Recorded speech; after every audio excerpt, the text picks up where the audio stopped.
Welcome to Chew the Fat. In this series, I sit down with high-performance guests and we talk about life, business, and what it takes to be at the top. This is part of my mission to raise $1 million for charity by writing a cookbook called Eat with Purpose. But I'm going to need your help. If you can share the content and leave a review, it's going to make a massive impact. And the bigger the audience, the greater the reach, and the sooner we can get to that $1 million goal. Enjoy the episode. Amanda Wick, the CEO and founder of the Association of Women in Crypto. Welcome to Chew the Fat. Thank you so much for having me. So where I'd love to start is what is the context in your childhood that made you the person you are today? Oh my gosh, that's such a deep question. That's a really good one. I think it's my parents. It's funny, I was talking with somebody the other day where they were always just education first. My dad, from the time we were born, just made it really clear that he was working like a dog to save up so that we could go to the best schools that we got into and not have to worry about that. And any nerd camp, summer camp, instrument, I could not go to the movies and we went garage selling for our clothes. But if it was a nerd camp, they found a way. And I think that was something that was just passed on. And so I think that led to it. But I have to say my mom is probably one of the most committed, dedicated people to service that I've ever met. And she's a financial planner, but she's the only financial planner I know who treated it like social work. And she would take me to clients' houses because they had really elderly clients. And so I remember her taking me to a client's house and I had to clean out the client's fridge because she was old and she couldn't do it. And no other financial planner I know does this, right? Like if you're 70 and you're financial plan and you can't clean out your fridge, your financial planner is not bringing their child to your house, right? To help with that. But she just saw her role as so much more than that. And she always has. And if there's a way to help people, she does. And I think she's very cognizant of leaving the world a better place than she found it. And I think she passed that on to me and my brother. Both of us were prosecutors. I was federal. He's currently state. I don't think that was a coincidence. So I think it came from them, stemmed from them. Incredible. And so talk me through that is, that I guess the deeply ingrained mission to serve others. How did that transpire into becoming a prosecutor? Well, it's interesting. I don't think people think of it that way. I think people tend to think of the criminal justice system as punishment, but I don't think they think of it in the sense of deterrence and justice. And even though I worked in the U.S. federal justice system, which is broken on a number of levels, and I think you see that the longer that you're in it, at its core is the idea that in any society, and if you look around the world, I've seen this, having visited, I think 12 countries last year, the rule of law is a very critical thing in the sense of it is the social contract that we have with each other that theoretically deters the worst behavior that humanity would run to if left unchecked. This idea that we're inherently good and that we would naturally run around respecting each other and each other's property, absolutely not. It would be like the purge all day, every day without the rule of law. And so it's the thing that stands between us where it's not perfect. And every day you could find an example of how justice is not blind and justice is different for different tiers of people, which for some of us is why eventually you get out of it because it can break your heart over time. But at its core, the idea is this very foundational concept of justice. I think because I got into Stoicism a few years ago, I mean like little J justice, not big J justice. But it is this concept of there has to be fairness. There has to be a core understanding amongst people that we're not going to rob from each other, we're not going to steal from each other, that there has to be some kind of punishment. And I think it kills us when that's not there, but there have to be people who at least try to set the bar at a certain level where at least conceptually or theoretically, we want things to be just for people and for there to be a just playing ground. And for that, you have to have the rule of law and people to enforce that.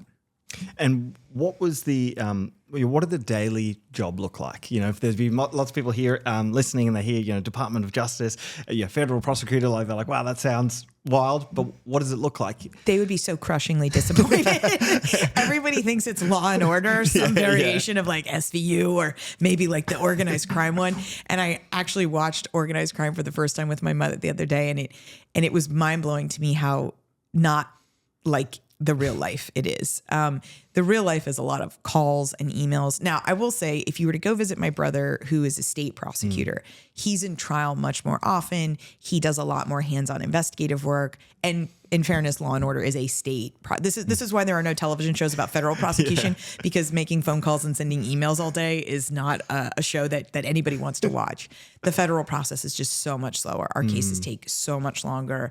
It's so much more paper. So the lead up, and I think our case settlement rate is like cases that plead and don't go to trial is something ridiculous, like somewhere between, I would guess, 95 and 97%. Wow. So when you think of that plea rate, like you spend 95, 98% of your time doing things to get into trial, only for it to plead and go away. My brother gets to go to trial far more often. I think he had more trials in his first year than I had in nearly a decade of prosecution. Yeah. And so that job, when people think of like sexy fun, him calling police, him talking to witnesses, it's the state prosecutors that they're thinking of. The federal prosecutors, it's sadly more boring. But when the time comes and there's trials, that's when it's publicized and televised. And I don't know if you followed Sam Bankman-Fried. That was a federal trial, and obviously, lots of cameras and press following that. But he's the one out of thousands, right? That goes to trial. So, and can you share me a story, an example of when you did go to trial, and like what that looked like and how it transpired? Because I'm deeply curious, and hoping the audience is too. It's funny. My trial stories are so weird because I was a financial prosecutor that focused on money laundering. So some folks specialize and they just do drugs, they just do white collar, but I got to do a breadth of cases that most prosecutors don't get to do in their entire career, because I sat as the financial crime underlying so many different types of crime. So whether it was sexual exploitation of a child, fraud, drug cases, I got to gun trafficking. I think my very first trial, the gun trafficking case, was the best. I was a prosecutor in Atlanta at the time. The judge was wonderful, knew it was my first trial. My trial partner, Kathy, was absolutely incredible. She let me do more than anybody would let a young attorney doing their first trial do. And I'll never forget, it was a gun trafficking case. The guy had trafficked a bunch of guns from the state of Georgia to the state of Massachusetts. The gun laws are a lot easier in the South than in the North. And he was buying a bunch of guns for some friends of his who were that were later recovered like within like a 1 mile radius of his house. We brought a bunch of Boston police officers down, and they had to testify to the recovery of the guns. And I'll never forget the very first officer we put on the stand. So this is in Georgia, and the judge was from like deep South Georgia. And the first cop gets on the stand, and we were talking with them. Like I had to ask him about where he recovered the gun and how he recovered the gun. So he starts to explain that I said, officer, how did you come, to be aware of the gun? He says, well, we got an alert from a shot spotter, and a shot spotter went off and notified us that shots had been fired in the area known. And before he can keep talking, the judge cuts him off and says, sir, I can't understand. What is it you're saying there? And what is it you're saying? How did it happen? And the officer says, there was a shot spotter, there were shots fired. And they are literally looking at each other, cannot understand. And they're going back and forth, and the judge cannot. And he says, I just cannot understand the words you're saying. Your accent is so thick. And the officer without a beat says, I could say the same for you, sir. And the jury just loses it and starts laughing. And these are the moments in trial where it's not funny, right? Because somebody's liberty is at stake. But there's like a funny moment where you're just like, this is just happening. You kind of, like this, it is what it is. We are where we are, and you just kind of move along. But it was an interesting thing because I got to talk to the jury after that case, because the judge told them it was my first trial, and if they wanted to stay and give me feedback, they could. And a couple of them did. And I'll never forget, one of them was, I think he was an editor of Wired magazine or something. And everybody else, lots of women, very congratulatory. You were amazing. You're adorable. Your mother must be so proud. She was. But he said to me, the thing that bothered me was that you smiled. You smiled during the closing. And I felt that it wasn't right given what you were doing, that like somebody's liberty was at stake. And that kind of always stuck with me because he was right. Like, you can't lose sight of the fact that winning means somebody's life is ruined, right? And yes, they made a bad choice, but very few of them are bad people. It's oftentimes people that just made bad life choices. And so that always stuck with me. And I never really smiled I'm polite, but you kind of remember the weight of what you're doing. And that one stuck with me. Wow. I can completely see how that would naturally come like, oh, this is kind of exciting and enthusiastic. And then you realize, oh yeah, shit, you're right. Like, there is no real winner in this whole situation. Exactly. If you were to kind of boil down that entire, 10 plus year career block, what would be the biggest learnings that you learned from doing investigations on the financial crimes piece? If you took like a macro lens. The funny thing is I think the thing that I learned that ended up being kind of heartbreaking was people really don't want to admit how much bias is in our system. Whether it's racial bias, whether it's gender bias, whether it's, it was really funny because, just to give you an example, Sam Bankman-Fried was recently prosecuted. He was a big character in crypto. I'm sure you followed like the FTX fall. This was huge news. When he was sentenced to 25 years, people were up in arms. They were like, this is such a high sentence. And my thought was, no, this is actually a fair sentence. It's just that you're so used to white men not getting real sentences for white collar crime that you've been conditioned to think that a couple of years is actually the penalty, when in fact, those are usually massive variances made largely by white judges who look at a person and see their son, their brother, their uncle. I've had literally a judge say out loud that a defendant reminded her of her son. How unbiased are you able to be if you look at somebody and you see somebody you love who could make a bad decision, who, but for the grace of God, could be sitting in front of you getting sentenced? But if you can't see that in a woman or a person of color, if you can't be that empathetic, you are going to sentence differently based on characteristics that you shouldn't. And you see that all the time in the American justice system because of the leeway that judges are given. And that becomes soul crushing. And I just had too many cases. I remember one back to back where the same judge sentenced a black defendant and a white defendant so differently.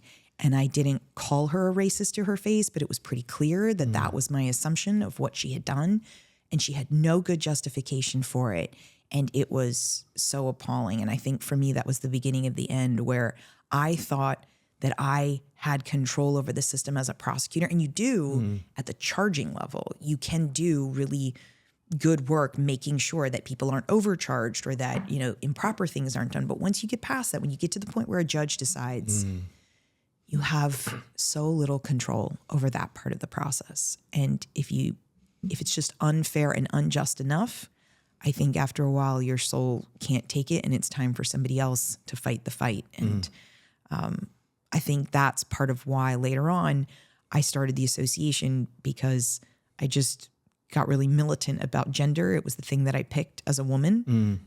As a white woman, I didn't feel like picking up the banner for people of color was probably the one that I was going to be the best spokesperson on. But gender, I was like, this box I check. So but yeah, I think that was the thing that in a decade of prosecution, just the amount of bias that everybody has, all of us. And I think humanity's unwillingness to acknowledge and address the ramifications of that is something that we really have to get better at. And then, so talk to me through, as that feeling of, as you said, the soul crushing starts to begin, what is the step that you take that then you decide to do the association for women in crypto? And I guess the bigger question is, why crypto? So funnily enough, the answer to the second question was in the first, in that I didn't actually, I wasn't going to leave the department. I actually had a boss's boss who just made my life really difficult. Wasn't moving cases. It was just a time where I wasn't going to leave the nest. And so in some ways, luckily I was shoved. And it's funny because fast forward, we've done, I don't know, over 50 events in 12 countries. And the single thing that I hear from women culturally in every culture around the world is that for most of them, their best professional experiences are men, and their worst professional experiences are usually women, especially senior women. Interesting. And so for me, that was actually what happened. And so I left the department and actually went to the private sector to be I did a detail at the Financial Crimes Enforcement Network briefly, but I went from that detail to a company called Chainalysis, which is a blockchain analytics company. And they make the software and do the data analytics of blockchain information that allows it to be usable by law enforcement, by financial institutions like exchanges that want to do transaction monitoring. And so I was familiar with that because I had actually caught a crypto case in 2012, I think. I was a money laundering prosecutor, caught a guy who was doing crypto for cash for crypto on the dark net, and had to learn about it all the way back then, which was basically YouTube University because there weren't a bunch of trainings back then and we were all teaching ourselves and talking to each other.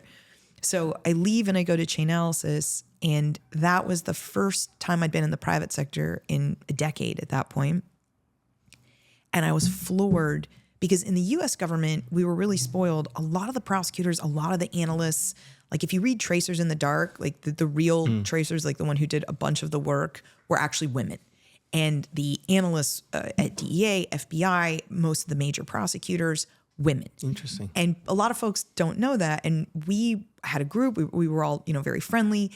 And then I went into tech and it was like all the women had disappeared. And it was very strange because I was at Chainalysis. We were, blockchain analytics companies sit at the hub of the ecosystem because they touch so many different things. They get to work with law enforcement, private sector, everyone. And so I saw hundreds of women that I was talking to who were doing amazing things, who just weren't profiled the same way, who for some reason weren't included in the industry the same way. You didn't see them speaking at conferences as much. You didn't see them featured in papers, being interviewed for media. Just for some reason, it was so many men. And so we started a series, Chainalysis, huge shout out to Molly Saint and Maddie Kennedy at Chainalysis, who helped me start the Women in Crypto series, which was just a speaker series of we're going to showcase women in crypto. And then we had like a little networking session afterwards. And our very first Zoom that we had was the Meet the Women to Know in U.S. Government, I think. And I invited some of the women that I knew to talk about their experiences.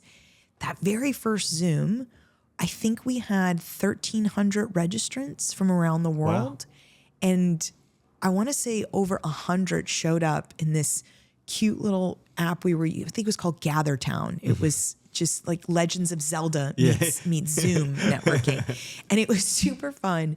But there were women from all over the world, some showing up at like 2 a.m. in their pajamas because we'd just come out of COVID. Some of them were in countries that were still in lockdown. And they were looking for a community of women in an industry that was excluding them, that they were like, if there are women out there, where are the women? I know there are women out there. And so this community started to find itself, and I knew that it was amazing and needed to be grown. And I wanted to turn it into a nonprofit, and bless my boss's heart, Ian, he said, well, we're kind of a for-profit. So we were trying to work that out and figure out how it would work. And he was super supportive of the concept. But it was tricky. And then very unexpectedly, I got a call from the House of Representatives and ended up abruptly taking a job because they needed a financial investigator to lead the January 6th committee's investigation on the attack on the Capitol. But the whole thing really started from going into tech, seeing how tech treated women, especially crypto blockchain. And then while I was on the Hill, having the space to create it and turn it into a nonprofit. And that's what I did. Awesome. And I want to take it one step back for everybody. We have people listening right now. They're like, oh, I'm intrigued, but what's crypto? Like, come on, Frank, help me. I mean, if they're in Australia, 1 out of 4 of them know exactly what crypto is and are just saying, what coin is she into right now? Yeah. They're like, should I buy that new meme coin? It's like, going to how the moon. does she feel about dog with hat? So just for that audience, just boil it down for like, what is crypto, and I guess why is it this attractive beast that we can be looking forward towards in the years to come, and why this association matters?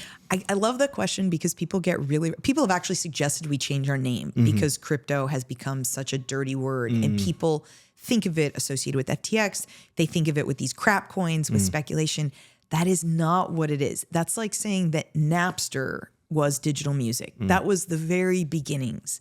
People need to understand that crypto, especially when you're talking about cryptocurrency, it comes from the word cryptography, right? The concept of, if you think about our banking system historically, it relied on an intermediary. If I wanted to send money to you, I had to send it through my bank to your bank, maybe Venmo, maybe PayPal, but something had to be in the middle processing that transaction. What people don't realize is that cryptocurrency was the invention of something called disintermediated finance. The concept of, what if you completely eliminated that intermediary and I could send money directly to you? And if we were sitting here and each of us had our own wallets, you and I could exchange Bitcoin, a completely decentralized cryptocurrency, with not a single intermediary. And think about that for a second in terms of, if you think of globalization and communications, everything over time has been moving towards nearly complete globalization of data transfer, of communications, right? If you're on WhatsApp, which all of my friends outside of the United States are on, right? You and I can communicate, no problem, end-to-end encryption. Now imagine that for money. That is a big deal.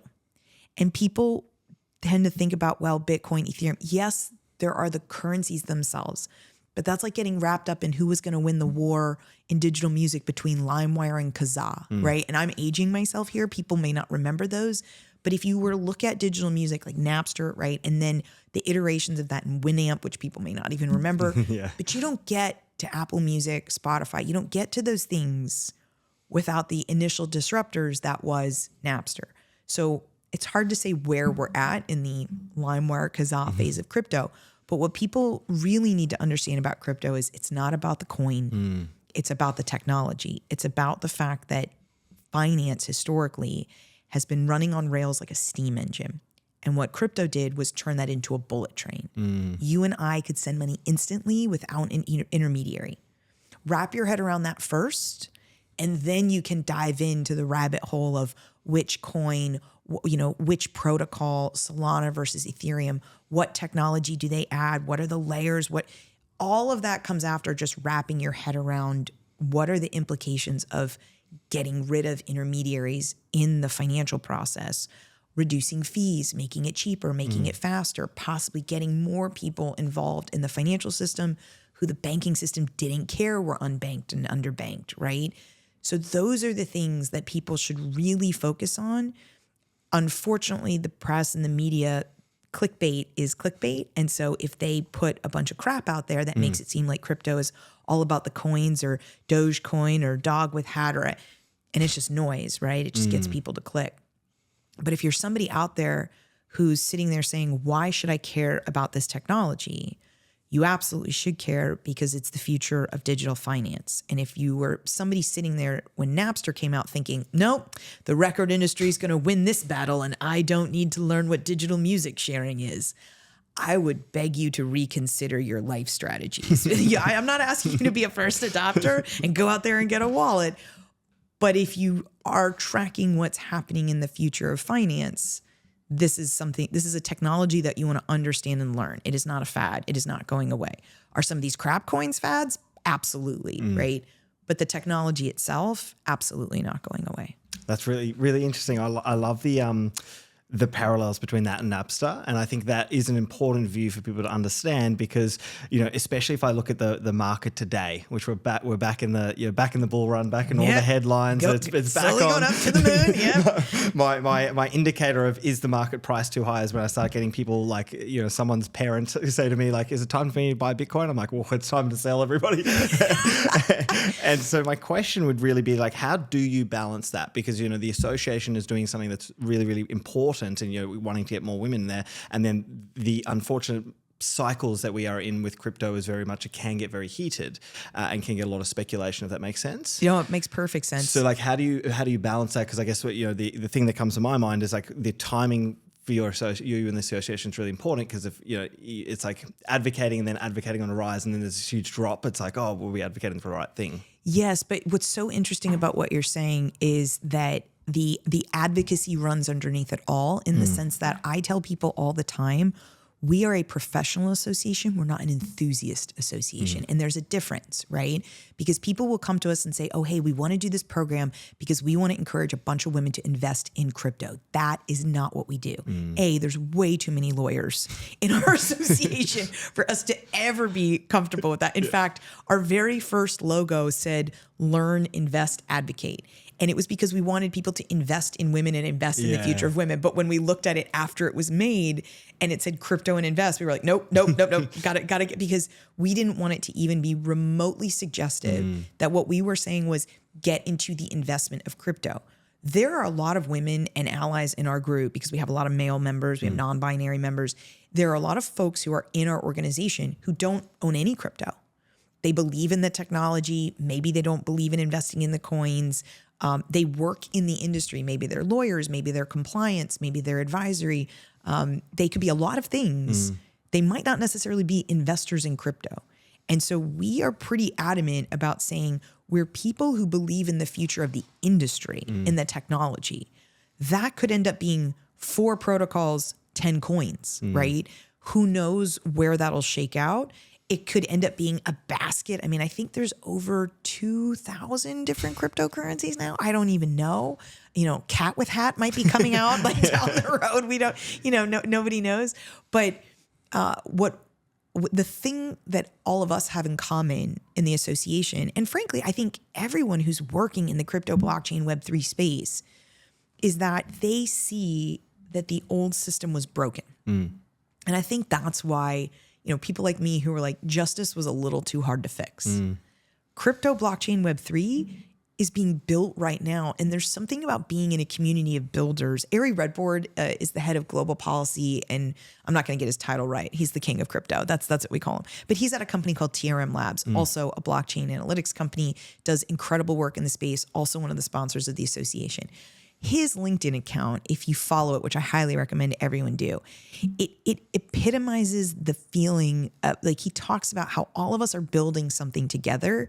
And I think that feeling captures so many people. And you see people leaving TradFi, you see people leaving government, you see people leaving these things that feel broken for a space that feels like we're at least trying to fix it. We might not be getting it perfectly right, but we're trying to fix it. And I think that's the exciting thing about the association is bear market, bull market. When I talk with folks in crypto, blockchain, and Web3, especially men who are in the space, they're so much more open to building it better. It's like if you were building, I was going to say a house, but actually the best example, do you guys have sunroofs? Like, a car has a sunroof, right? Have you ever seen somebody try to build an aftermarket sunroof where they cut into the top? He's like, it's bad. It's a terrible idea. It's a terrible idea, right? It's so much easier when you design the car, you build in a sunroof than trying to cut and install a sun. That's what we're trying to do. It's like if you look at how inclusion was, quote, bolted on to TradFi or tech, it just wasn't built in at the foundational layer. That's actually really interesting. Do you know what else is interesting? The Eat with Purpose cookbook. It's part of my mission to raise $1 million for charity. This podcast is a part of that goal. And what you can do is like, comment, share, and leave us a review. Let's get back to the guest. And with crypto, blockchain, and Web3, because you have so many people in a mindset of we're fixing something that was broken, I find that their minds are more open to the conversation of, then let's fix the bias inclusion problem. Like, let's make it more inclusive. Let's do the things, let's put in the policies and practices that companies need to be more inclusive, to make the industry more inclusive. And a couple weeks ago, we actually put out a state of inclusion report that's downloadable on our website, where we surveyed over 500 people around the world from every continent other than Latin America and Antarctica. Over 200 different companies, respondents from over 200 companies. And what we found was, yes, there's absolutely a crypto gender gap. There were also some other issues. We have spoiler alert, we have a massive workplace safety problem, even for men. But what was amazing was that where we had respondents, over 8 respondents from at least one company who identified, I work here, you were able to see that some companies had better results than the industry inclusion score, meaning that through their policies and practice, they were able to make it more inclusive for their employees, which means that working with companies, we can make things better. We can basically drag the industry up if a number of companies do this. And you see this with like Julian Sawyer at Zodia recently put out an amazing statement. They cut their relationship with a company that put on an event in London. That is a long story. But the point being that we're moving into a period where crypto knows it needs to mature, knows it needs to build better, and is open to the conversation of building an inclusion. And the companies that are leading that path, that integrity, maturation, inclusion, those are our sponsors, and that's who's joining us. And bear market or bull market, they want it to be better on the other side, whatever that looks like. And so let me take you there. Like, what does success look like? Like, let's say you're almost closing down the association because you're like, we've done it. We're successful. I know. That's my dream. We have equality. Gender equality problem solved. So what does that look like in your mind? Well, so the best part about the survey was that the reason we did it was to get a baseline score, right? So our score, I think, for the industry, I believe was 48 was our inclusion score. Generally, tech scored, I think, in the 70s. Interesting. Right? And so at a minimum... As a macro of the whole organization, or in terms of different parts of the organization? No. So meaning the company that we use to do the survey is called Diversio. Yeah. They do surveys internally at a bunch of different tech companies and other companies, but they do DEI work for companies that are tracking DEI internally. So they survey a bunch of different tech companies. Yes. So they had a kind of aggregated tech score for, hey, for tech companies generally, this is the average inclusion score. And I think it was 78 or 79. Crypto, blockchain, Web3 as an industry as a whole scored in the 40s. Yeah, wow, okay. Which was bad. Now, one of the reasons for that could be because their surveys had less women. Our survey had way more women answering than men. So you had the demographic that if there's a gender gap, they were going to be the most honest about how bad it was. We also had a number of LGBTQ plus people respond. We had a number of people of color respond. And so you tended to see also problems with inclusion in those groups, which was a great thing to highlight because we also partner with groups like WebQ, the Inclusive Design Institute, and other groups, Black Women in Blockchain, who are trying to improve crypto, blockchain, Web3 for those groups. So all of us partnering together is frankly a good strategy because inclusion is a problem for all of us. In crypto, blockchain, Web3, we just happen to see that on some measurements, the gap is clearly gender. Now, all the things that could lead to that could be a whole other podcast.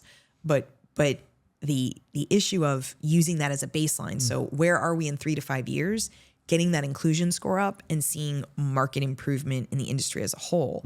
But the way that I think we get there is working with companies to actually put into place the policies and practices that you need. So like, for example, when I got to Chainalysis, they had no maternity policy at all. Now, I think that was just because nobody had a baby, right? And if you don't have enough women employees who are, you're building fast, you're moving fast and breaking things. Nobody's making a human. You don't need to have that policy. You just don't necessarily realize. And then all of a sudden they hired somebody who was pregnant and it was like, get a policy into place, right? And that's not, that is common to many tech companies. But what we say all the time is we just want intentional inclusion. It's not that people sit around. I really don't believe, maybe some of the older gentlemen, but luckily they're at an age where death will take care of that problem for us. But most people do not sit around saying, how do we keep the women and people of color down, right? I think sadly there is a small group of those people, but I think they're the minority. I think what happens most of the time is you're doing your life, you're moving, you're doing things, you're planning a conference, you're, hosting an event, you're putting together whatever it is. And then before you know it, you've got 5 guys on a panel and you don't realize you've created what we call a manel. But I've literally had people tell me we did not realize until the social card was created that we had asked 5 dudes to be on a panel. That's just who they knew. And you're moving fast. You've got to top it, right? And so getting people to stop and think about that. And for some of these companies, especially startups, you're moving so fast that you don't think about what is my anti-harassment policy? Do I have that in place? What is the culture I'm setting? What is the tone? The safety stat that we had in our study, it's not surprising to most people that 80-something% of women felt unsafe. What shocks people is that 49% of men in the crypto blockchain Web3 industry felt that their workplace was unsafe. And unsafe in what way? Like a psychological safety? Yeah, you nailed it, right? Yeah. So people tend to think, oh, that many men are getting sexually harassed. I'm like, thank God, no. It's sexual, physical, and mental. And the mental harassment includes work, like, mental harassment, like toxic work environment, getting screamed at, getting yelled at, getting mistreated, getting berated, right? There are a lot of men that join us because they don't like toxic masculinity. I had one guy come to one of our events and say, I love that you have a mentoring program. I can't go to my boss and say, I need a mentor. That I will get laughed out of the room. I'm in business development, and the sales culture at my firm is absolutely the definition of toxic masculinity. That's been a problem with sales for a very long time. If you watch my favorite movie, The Internship, with the guys from Wedding Crashers, you can start to get an idea of why sales historically has been kind of toxic in its masculinity. And so I say all that to say that it's just it's part of a larger discussion that we have to have about who we want to be as an industry. And unfortunately, right now, it's a really sad thing in the United States that you have this political association where, we had an event where this older gentleman, this was in London, this wasn't even in the United States, in London, a guy, when he found out we were basically coordinating a lunch at a conference, said, oh, not more of that. Can you cuss on this, by the way? Yeah. Oh, because he was like, oh, not more of that woke shit. And I was like, really?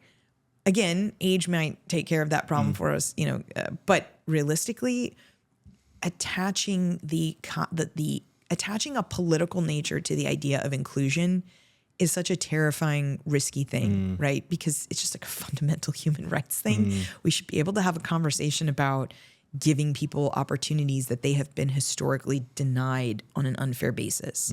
You hear people say, oh, you're asking for quotas. I'm like, I'm fine with quotas. You know why? Because in crypto, blockchain, Web3 especially, show me an unqualified woman who's getting a spot simply because she's a woman, and I will give you one of my kidneys. Like, there are women who should be included, who may be included later as an afterthought. It's like, well, we need a woman. I'm like, 99 times out of 100, that woman should have been asked in the first place and is often more qualified than at least one other person on that panel. And so I say all that to say that, going back to your original question, which is what is success? If we could get that inclusion score up to tech generally, massive success. If we get it above tech generally, I could retire and be super happy. But right now, if I could just get some companies to start having the conversation of, I know we don't have a good culture. Our women, our people of color, our LGBTQ plus community has gone to HR and said, we don't have a good culture. Actually doing something about that, not just having listening sessions, not just like, having a pride day where somebody comes and mixes cocktails, but actually putting into place policies and procedures. And what does that look like? That's the dream. And then extrapolating from that is just so I can best understand, is the idea you have the right inclusion, the right balance of seats in the particular areas of expertise, and is the view then that the roll-on effects of that is over time that things will just kind of unbias themselves. So I'm just trying to understand, what does that inclusion equal on the other end? Yeah, no, it's a good question. So we start with this concept of, if you can see it, you can be it, right? I'm sure you've heard that, right? And it's more than just Little Mermaids, right? It's the idea that if you see a panel of people, if you're at a conference or you're watching something and all you see is men, there's just a tendency to think that must not be for me, right? Like, I don't think, when people look at our first Black female vice president, huge. It says to a lot of us girls, we could be vice presidents. That's a huge thing. We had a female candidate for president who was running for, I think in this past election, we had you had Jacinda Ardern, who was the leader. I mean, for me, I know people in New Zealand have mixed feelings about her, and I've had that conversation. So I'm not going to gush too heavily because I understand that's a very hot topic in Oceania. But for a woman on the other side of the world to see a woman leader be pregnant in office, massive, right? That is a huge thing that I don't think people understand, is that when you see that, you can picture yourself doing that, and it's a little less of a barrier. And so when you go, or when you see these conferences, there was a conference recently last week, it was just mantle after mantle after mantle. I think they had 10% or less of women speakers, mostly because they only wanted CEOs, founders, and people who could write a check to get on stage. That is obviously not conducive to an industry that struggles with funding female founders, which is a huge problem, struggles with having female CEOs. Many of them are COOs and not CEOs. Again, a conversation for another day. Many of them aren't founders. Again, a pipeline problem. So we have this massive pipeline problem. I think luckily generationally more younger women, the thing that gives me hope is that they are kind of seeing less barriers and thinking like there is no gender bias, right? Like I'm just as equal.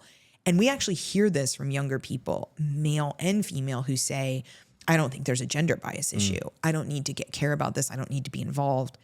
And then I tell them, brace yourself, because you have not yet entered the workforce, or you haven't been in the workforce long enough to experience the unconscious bias that is going to happen.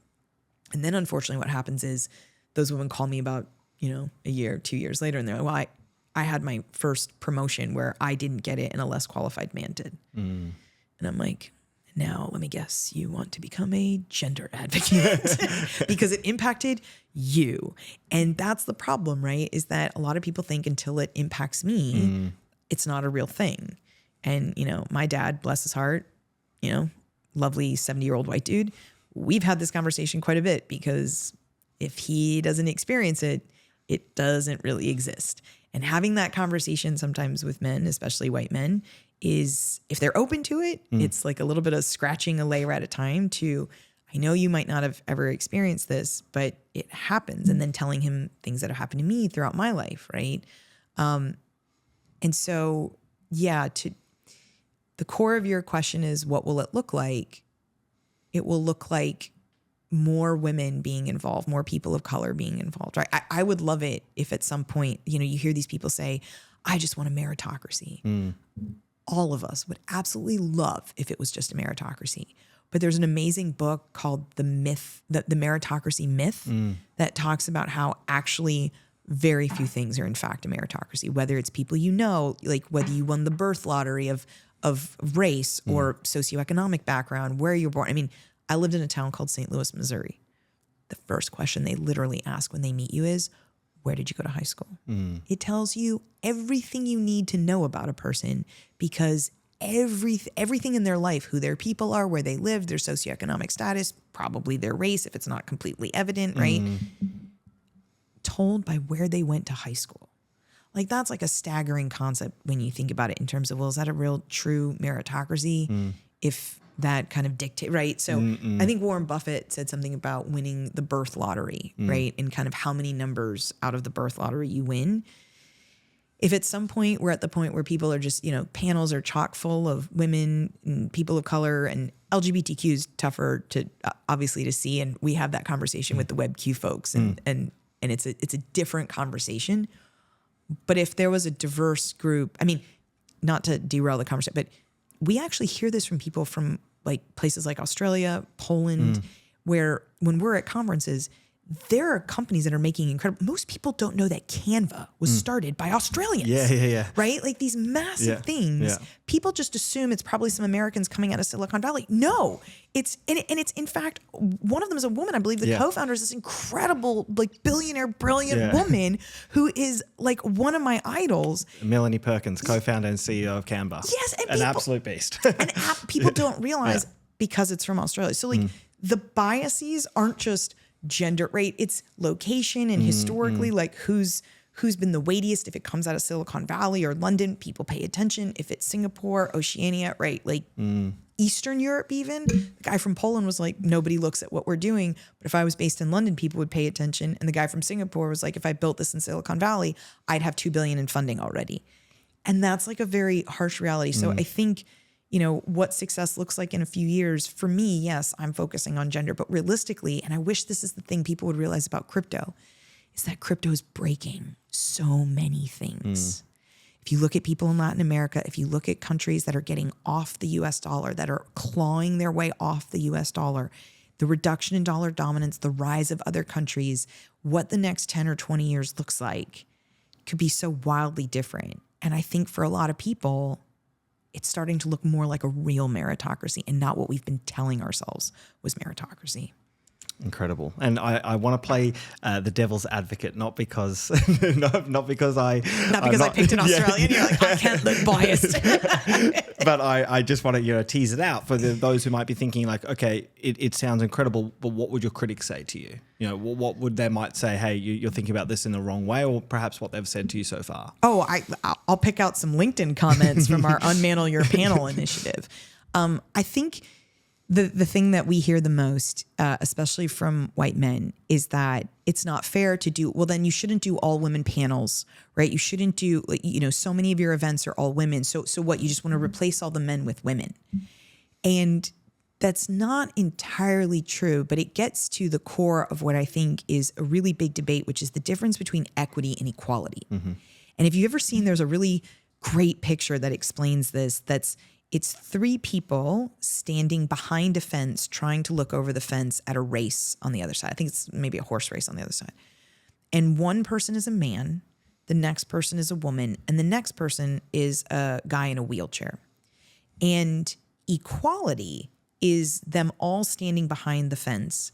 And the man is tall enough to see over, the woman is not, and obviously the man in the wheelchair is not. So the woman and the guy in the wheelchair can't see through the fence. Equity is a picture where there are boxes under the woman and under the guy in the wheelchair that raise them up to the level where now the eye levels of the man, woman, and guy in the wheelchair are at equal levels. And that's, I think, the problem that people aren't comfortable with, is they don't want to acknowledge the advantage they've had, right? I mean, I could tell you about a conversation that I had with my dad for hours where, as a white guy, to sit down and talk with him about, because he grew up, obviously, he was born in the 50s, and, talking about the concept of affirmative action with him was super sensitive, because in his mind, some person of color got a spot in a school that he otherwise could have got. And I said to him, do you really think that even if a person of color got a spot in a college or professional degree school, that you would have, and I 100% disagree that less qualified people were getting these spots. But even if they did, even if a slightly lesser qualified person got that spot, I was like, do you really think it made up for the 20, 30, 40 years after they graduated, where they were going to constantly be judged by the color of their skin, constantly lose opportunities from people who were biased? You got the benefit of the doubt walking into a room because you were white. You really think that spot was going to make up, and it didn't have an edge for the next 30 years? And walking through that, I think, was a little bit eye-opening, because the cognitive dissonance that a lot of people feel, even as a white person, I think about this. Me versus a black woman walking into a room, I'm going to have an advantage because of bias. Not racism, bias, right? You could have people who are not racist who don't even understand their unconscious bias. I'm going to have an edge. Getting rid of that edge, right? That's the idea of equity, is you have to be okay with putting some people forward, because otherwise they will be held back. But that's the only way that we get to equality. And I think it's the pushback that we get is when we ask for equity in order to get to equality. And when people say, no, you should just have equality, it just doesn't reflect reality. I can't, how do I get somebody? I can't have two people running a race where one is starting behind the starting line. Like, it's not like the curve. It's just a short sprint.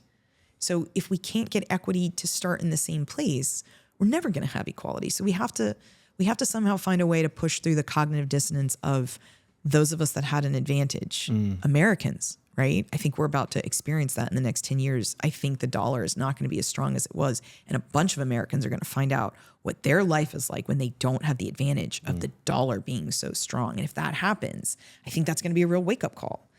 And sometimes that wake-up call is really necessary for people. But I think that is probably what some of my biggest critics say, and also being too militant. I am, my board would have me say enthusiastic, but the reality of people who know me is it's militant.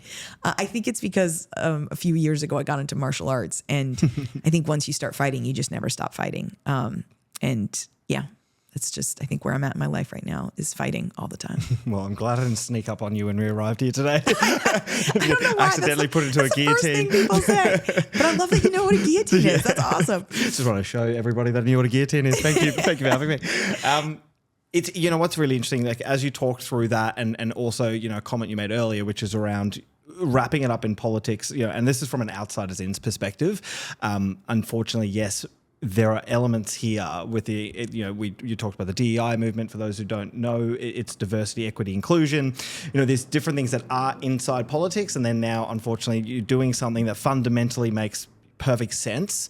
And it's also like, it's a challenge for my mind because the business we created, Real Base, we probably had like, I think it was like 60-40 women to males, but not by design in terms of here it is. It was just like the view was, I just want the best person in the seat, and that made sense.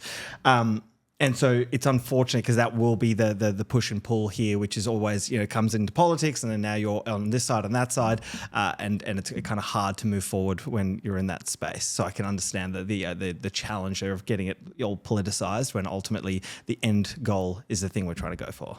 It is really unfortunate because one of the men that pledged, so we had a male ally pledge where over 100 men pledged not to speak on all male panels. It was huge. We had several cohorts post, and then I think over 125 of them by the time we got to International Women's Day. And we're actually still building that pledge and working with other groups to spread Unmanel Your Panel so that by 2025, it's actually in more industries, and we can hopefully make a tipping point where the manel is as socially unacceptable as the gendered bathroom, right? Where it's like, how did we ever have that, right? I think one of the things was sad was that one of the male allies who posted, who was a C-suite executive at his company, got a call from one of his investors saying, why are you participating in this woke shit? And you should be focusing on running your company. And I think it was I think people don't necessarily know sometimes people's positions in politics, but I really think, and I'll speak for the United States and not other countries, although I think the UK is going through this a little bit too. But I think what people are starting to see is that, especially in the United States, what we have more than anything is a disgusting wealth gap, like horrifying gap between the haves and the have-nots.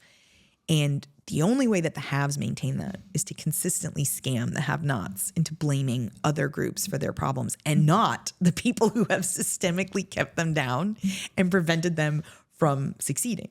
And the way that you do that is to blame other groups, whether it's, you know, women who are taking your place, or like it's called replacement theory, right? It's largely based on race, but the idea that the only way that you basically con people into voting against their financial self-interest over and over and over is to blame other people for their problems. It's this group, it's Black people, it's, you know, it's the gays, it's these people who are ruining your way of life and changing everything. And change is what you need to be afraid of because your life was so good before, living in a trailer in the middle of nowhere, not having any marketable skills, right? And there's nothing wrong with living in a trailer, let me be clear. But when you're blaming people for their lot in life, as opposed to the fact that you should have had a quality education, you should have had access to things, you should have had a standard of living that was higher, but a group of people had that money instead. And so like you see this globally, that I think one of the things that is changing, and frankly, it ties into crypto because you see this a lot in countries where people don't trust their governments, don't like want to have access to their money outside of the traditional financial system. And you see that even here in the United States, where the rise of Bitcoin is frequently tied to people who do not trust the US government, don't trust our system, don't believe that Wall Street and hedge funds. I mean, I just watched Dumb Money yesterday, so I'm all hopped up on you know, Revolution, right? And Wall Street bets and all that. But there is very much this tie of a lot of stuff that's happening in the world right now with, I think, people waking up to the fact that the people who have been keeping them down have largely been doing that by lying to them about the source of their problems. And in the future, I think the war is going to be between the haves and have-nots. And a lot of the people who have not are going to stop the petty infighting over, oh, you want to take my place, like you want to take my place, you want to take my spot, you want quotas, and start looking at who has those spots and who has those resources and who's preventing you from really getting ahead. And this systemic problems that we have in terms of income equality and access to banking and all of these things. And who is perpetuating that? And I guarantee you, it is not us women, us people of color, and the LGBTQ community that's asking for equality, that is keeping everybody to like saying, well, we should all just be equal at the bottom. No, there's tons of resources and we need to spread it out. And I think hopefully in the future, some of those folks will reconsider their arguments and look at who's really, how do I want to put this? Who's really creating a lot of the world's problems and is asking for equality, a feature or a bug of the system that you want to have in the future. What I find the most encouraging is girl dads. Girl dads are going to save the world. I think there's a lot of dads out there, whether they're watching Barbie, whatever it is, but we have so many male members who see what's happening to their girl children and are like, unacceptable. And they get involved, they get militant. Some of my male members are some of the most active in the association. Some of our male allies wrote these posts that brought me to tears. And I really think now we have a tipping point of men who see this, who get this, and who are aligning with us to say we can do so much better. Incredible. And hopefully I can join one of those girl dads because I've got a son, love him, would love a daughter. Oh, okay. I will cross my fingers. And so my last question for you is like, I understand the association, is young, it's in its early days, but like looking at your career in totality and what you've done so far, what would you say you're most proud of? Oh, that's such a good question.